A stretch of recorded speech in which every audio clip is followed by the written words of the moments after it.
verdiği o enerji bana da geçiyor. 150 bin TL'lik büyük ödül hangi gelinin olacak bu hafta? Ümmü Gülsüm gelin mi? Serenay gelin mi? İrem gelin.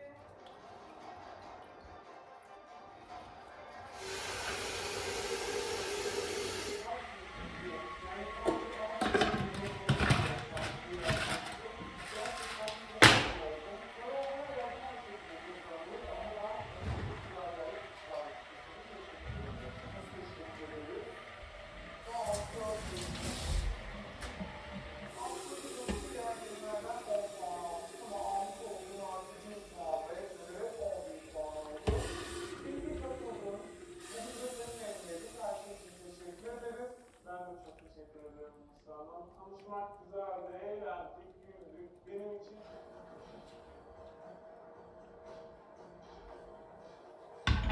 iki gelin. Ben de sizin için puanımı kullanmak diyorsunuz. Elimden geldiğince 9 puan olarak 22 puanla haftanın birincisi Serenay oldu.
Sen kendin bilgi birikime sahip olmayınca başkalarının bilgi birikimine güvenmek zorundasın.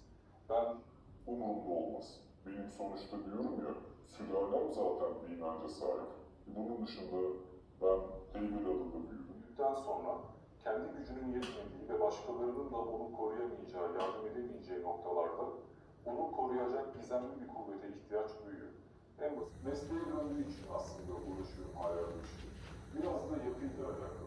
Yüzlerce okul ve üniversite açarsan herkesi doyurabilecek kadar akademisyenin yoksa verdiğin eğitim iyi.